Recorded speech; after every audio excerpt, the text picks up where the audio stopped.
Oui. Oui. Encore.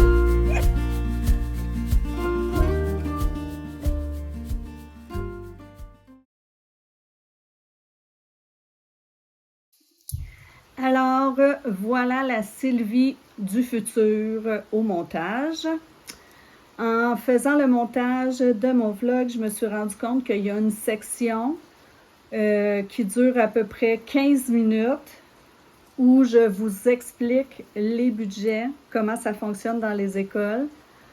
Et je me suis rendu compte que tout le long que j'expliquais que je filmais en fait de l'autre côté. Donc, vous étiez dans ma plante parce que j'ai pas de trépied et ça l'a filmé tout le long de ma plante. Mais puisque c'est une section de 15 minutes environ, j'ai décidé de la laisser, mais de superposer des images de quand j'ai fait mon bullet journal du mois de septembre. Donc, c'est un peu bizarre, mais ça ne me tentait vraiment pas de recommencer à tout expliquer comme je l'avais fait dans cette section-là. Alors, je suis désolée. Sinon, ben, si ça vous intéresse pas, puis vous trouvez ça trop poche, ben, on se revoit dans le prochain vlog. Bienvenue dans un nouveau vlog. On est mardi. J'ai pas vlogué de toute ma journée de lundi et de toute ma journée de mardi parce que j'avais oublié mon cellulaire à la maison. Alors, hier, j'ai finalisé de placer ma classe puisque j'étais allée chercher là, pendant la fin de semaine des jouets chez une ancienne collègue qui arrêtait de devenir prof, là. Alors, j'ai rangé toutes ces choses, j'ai finalisé de placer les meubles, de placer les paniers de jeux. J'ai décidé de mon horaire avec les élèves, bien, l'horaire que j'aurais quand les élèves arriveraient le mardi. Et puis, on a eu une réunion. J'ai pas vraiment vu le temps passer. Je trouvais que j'avais pas eu le temps de faire assez, mais ma classe était prête pour recevoir les élèves. Donc, c'est ça. Dans la soirée, je suis allée prendre une marche avec une amie. Puis, aujourd'hui, c'était ma vraie première journée avec les élèves. Ça m'est jamais arrivé de toute ma carrière, là, entre 26, ça fait, je crois que je suis dans ma 27e année. Ça m'est jamais arrivé de commencer la première journée d'école avec les 18 enfants, puisque comme je suis à la maternelle, bien, il y a une entrée progressive. Dans les autres écoles où j'allais avant, où j'enseignais, on avait toujours un demi-groupe la première journée. Mais là, aujourd'hui, à cette école-là, il y avait décidé l'année passée comme horaire de recevoir les 18 enfants à la fois. Ça faisait pas tant mon affaire, dans le sens que je trouve que c'est se donner beaucoup de troubles, là. Moi, j'aurais aimé avoir un demi-groupe.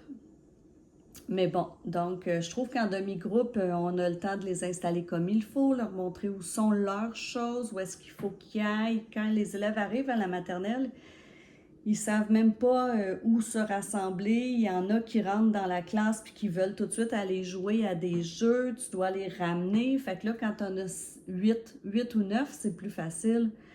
Mais quand on a 18, de contenir tout le groupe, là, c'est pas si évident. Bon, ça s'est bien passé. Mais disons que j'ai fini mon avant-midi fatiguée. Pendant que j'animais, moi, pendant que je faisais mes activités avec les enfants, le jeu de présentation, après ça, j'ai fait une petite chanson avec eux pour bouger, puis une histoire. Ensuite, on est allé en jeu. Puis pendant tout ce temps-là, ben, il y avait des orthopédagogues, des TES, des psychoéducateurs qui rentraient dans la classe, qui passaient un petit moment pour observer le groupe parce que on a jusqu'au 5 février pour... 5 septembre pour faire des modifications dans notre groupe si jamais il y a des chimies qui sont vraiment pas bonnes. Moi, c'est pas une chose que j'ai déjà fait En fait, dans toutes les écoles où on est allé, on se disait toujours qu'il y avait possibilité de faire des changements, mais on gardait toujours le même groupe parce que c'est très rare qu'on fait des changements quand même. Donc, c'est ça, là, il y a des spécialistes, des orthos qui venaient des orthophonistes qui venaient observer, jaser avec les enfants, essayer de détecter des problématiques. Fait que ça s'est bien passé, là. C'est sûr que j'ai 2, 3 enfants qui vont demander plus de temps, qui vont demander plus d'attention. Mais sinon, je pense que je vais avoir un groupe qui fera pas très, très peur, là. Je suis confiante. J'avais acheté plein de choses hier au Dollarama pour ma classe que j'aurais aimé vous montrer, mais j'avais oublié ma caméra, donc c'est déjà tout placé dans ma classe. Puis aujourd'hui, ce matin, je regarde à tous les matins sur Marketplace pour voir si il y a des jeux à donner. Puis aujourd'hui, il y a une dame qui donnait, elle donnait pas, c'était 10 $, mais c'était un gros panier rempli de jouets de pyjamasques. Alors, les figurines en plusieurs exemplaires, leur voiture, leur base, là, une grosse base, là, où est-ce qu'ils se rassemblent les pyjamasques, là. Fait que je suis allée chercher ça après l'école. Puis, je continue d'éplucher les annonces, là, quand c'est à donner ou presque gratuit, là. J'essaie de renflouer ma classe. Il y a beaucoup de personnes qui m'ont posé des questions concernant comment ça fonctionne, les budgets, puis à qui appartiennent les jouets. Donc, en général, quand on arrive dans une classe, les jouets sont fournis, tout est fourni. Il faut s'entendre que les classes de maternelle, la plupart du temps, sont ouvertes là, depuis...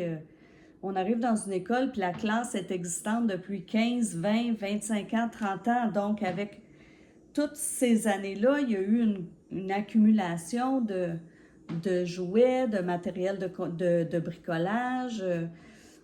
Fait que, habituellement, moi, c'est ma 26e année, je crois, et je n'ai jamais acheté rien de ma poche pour mon école. Donc, là, ce qui est nouveau, c'est que c'est une classe qui n'existait pas. Donc, c'est une classe qui n'a pas d'accumulation de rien. Bien sûr, l'école m'a acheté des choses, a débloqué un budget, mais ce qu'il faut comprendre, c'est que lorsque dans une école, il y a une classe qui ouvre, l'école ne reçoit pas un budget supplémentaire pour équiper la classe. Donc, ils doivent prendre ailleurs dans le budget pour pouvoir équiper la classe qui ouvre. Donc, c'est sûr que la nouvelle classe peut jamais être équipée comme une classe qui existe depuis 30 ans parce que vous savez, moi, chaque année, je reçois un budget, peu importe si c'est une vieille classe ou une classe qui ouvre, on reçoit tous le même budget. S'il y a 5 classes de maternelle, par exemple, dans une école, on va recevoir les 5 le même budget. Comme moi, j'ai reçu le même budget que les 3 autres classes de maternelle qui sont déjà ouvertes depuis plusieurs années. Mais quand ta classe est ouverte depuis plusieurs années, bien avec ce budget-là, tu peux te permettre d'acheter des jouets parce que tu as déjà tellement de choses dans ta classe. Tu peux t'acheter du bonus, là, mais qui vont rester dans la classe si jamais tu changes d'école. Mais là, moi, c'est que il n'y a rien. Donc, le budget que l'école a débloqué a permis d'acheter quelques jouets, la base des matériaux de construction, du papier construction, de la peinture, des cure-pipes. Ils m'ont acheté quelques jouets pour le coin maison, des poupées. Ils m'ont acheté des voitures. Mais j'avais pas de garage pour les voitures. J'ai eu de la pâte à modeler. Bon, ils achètent une base, mais cette base-là ne peut pas occuper nécessairement 18 enfants tout au long de l'année parce que, évidemment, on fait des rotations de jeux aussi au courant de l'année. Donc, c'est pour ça que là, je vais sur Marketplace puis j'essaie de trouver des choses à petit prix. très, très petit prix parce que je ne veux pas dépenser de ma poche. Mais le directeur m'a aussi dit, au fur et à mesure, tu me feras une liste de ce qui te manque. Parce que là, quand il est venu me voir au début de l'année, là, dans les 2 premiers jours, je ne savais pas ce qui me manquait puisque mes boîtes n'étaient même pas toutes défaites. Il m'avait fait des commandes Amazon, c'était pas ouvert, donc je ne savais pas ce qui me manquait. Là, je le sais un petit peu plus, je pourrais lui faire une liste. Ce que je vais faire éventuellement, comme j'ai demandé un poste d'écoute, j'ai demandé une radio, des haut-parleurs, j'avais pas de caméra pour mon TBI. Ça fait beaucoup, beaucoup, beaucoup de choses à acheter, puis il faut savoir que les écoles sont pas riches. Donc, c'est sûr que je cherche aussi de mon côté des dons, puis des choses pas chères. Quand on achète de notre poche, quand on change d'école, on peut emmener avec nous ce qu'on a payé avec nos propres sous. Mais il y a aussi des institutions comme la CNESST, chaque année, moi, j'applique pour avoir un budget offert par la CNESST pour promouvoir la santé, la sécurité dans les écoles. Donc moi, chaque année, je demande à la CNESST un montant, je l'ai, il m'est accordé chaque année, c'est 500 $. Avec ce budget-là, je peux acheter d'autres choses pour ma classe. Puis puisque c'est pas le budget de l'école, bien lorsqu'on part d'une école, bien on peut emmener ce qu'on a acheté avec ces budgets spéciaux-là. Il y a été longtemps aussi où Métro, les épiceries, donnaient 1000 $ pour aux classes. Ben, c'était comme un concours, on participait, puis les classes qui participaient pouvaient gagner 1000 $ d'achat pour leur classe. Mais là, c'était des achats qui aidaient à une bonne nutrition. Ça pouvait être de la nourriture, mettons, des mélangeurs pour faire des smoothies dans notre classe, des verres, des assiettes, tout ce qui pouvait servir à promouvoir des saines habitudes alimentaires. Donc, il y a toujours des budgets comme ça qu'on peut aller chercher ici et là aussi, en dehors du centre de service scolaire pour pouvoir garnir nos classes.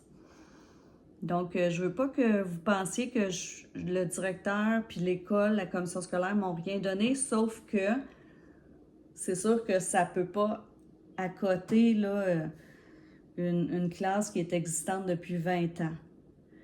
Alors, c'est pour ça que je dis ma classe est vide, mais dans le sens que moi, je compare avec toutes les autres classes que j'ai eues avant qui existaient depuis des années, des années.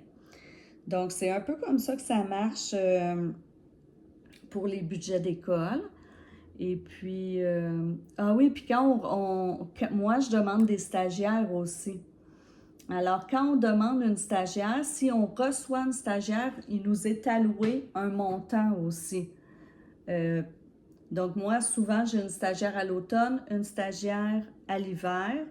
Donc, à chaque fois que je reçois une stagiaire, j'ai un budget pour chaque stagiaire. Mais en fait, le budget est pour moi. Donc, je peux acheter plein de choses qui peuvent aider ma stagiaire à faire ses projets dans la classe ou il y en a amplement pour pouvoir aussi acheter des jeux pour la classe, des matériaux d'art, des livres, toutes ces choses-là. Donc, c'est ça. Au cours de l'année, je vais essayer d'aller chercher ce genre de budget-là pour renflouer un petit peu. Donc, c'est pas mal comme ça que ça fonctionne. Si jamais vous avez des questions par rapport à l'école ou que vous voulez savoir, je sais pas, n'importe quoi, vous pouvez les poser en commentaire. Ça va me faire plaisir de répondre. Alors voilà, pour aujourd'hui, c'était ça. J'ai rencontré tous mes élèves. Demain, on reçoit les élèves aussi, mais là, en demi-groupe. Alors, demi-groupe le matin, demi-groupe l'après-midi. 1h30, 1h30, jusqu'au 5 septembre, où le 5 septembre, on va avoir tout notre groupe et ça sera pour l'horaire régulier toute la journée. Alors voilà, je crois que c'est tout. Ma soirée va se passer assez calmement parce que ça gruge quand même de l'énergie là, quand ça fait presque 2 mois qu'on est en vacances, puis tout à coup on tombe avec 18 enfants qui ne savent pas comment ça fonctionne l'école, là. En plus, avec une journée chaude comme aujourd'hui, puis je rajeunis pas, je trouve, je m'en rends compte. Fait que c'était un petit peu, là, je file pour écouter la télé. Donc, c'est ce que je vais aller faire, me reposer et écouter la télé. Alors, à plus tard!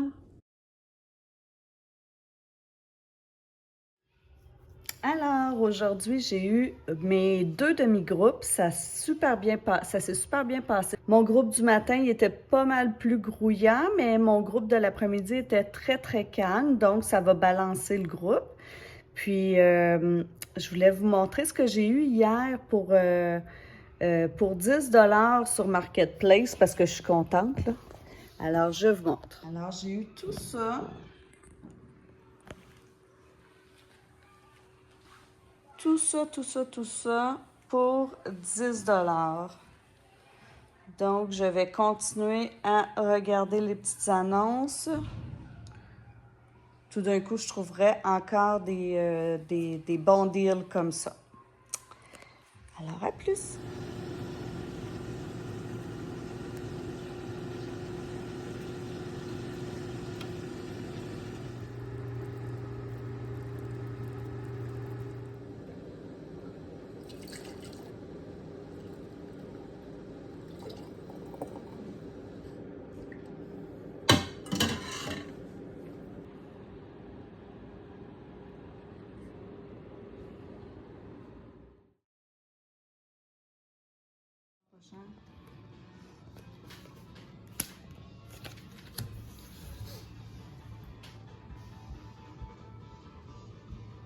C'est à toi la blogueuse. Bibadoubi.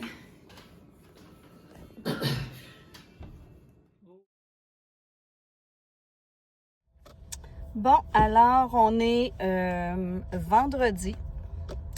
Je vous ai un peu abandonné. C'était une grosse semaine. C'était une semaine avec mes élèves. C'était une semaine de rentrée, d'adaptation. Donc, voilà. Là, la semaine est terminée. Aujourd'hui, ce matin, j'ai eu mon groupe au complet. Ça a très bien été. Je crois que je vais avoir un beau groupe balancé. J'ai des petits enfants à défi, mais pas de ce que je vois en tout cas en ce moment, c'est pas dramatique. Donc là, je suis vraiment dans le trafic. J'arrive à la maison, on prépare nos choses et on s'en va au chalet. Cette semaine, je voulais le dire là parce qu'on chiale souvent contre nos propres enfants. Mais quand ils font des belles choses, faut prendre la peine de le dire aussi. Puis là, je leur ai dit. Cette semaine, j'ai eu beaucoup d'aide à la maison. J'ai été chanceuse. La fille de mon garçon, la fille de mon chum m'a aidé à faire du ménage. Je suis arrivée à la maison, la balayeuse était passée. Puis mon garçon, cette semaine, il n'a pas encore trouvé de travail, donc il a aidé mon chum beaucoup à faire du plâtre sablé dans le sous-sol et faire de la peinture. Donc, je vais vous mettre un petit time-lapse là qu'il m'a envoyé quand il a fait sa peinture. Je vous dis, j'espère que vous allez passer une belle fin de semaine, une belle longue fin de semaine de la fête du travail. Moi, je m'en vais au chalet, donc je vais commencer mon prochain vlog au chalet. Puis, si vous aimez mes vidéos, ben abonnez-vous en pesant sur la petite cloche. Ça me ferait plaisir. Alors, je vous dis à la prochaine!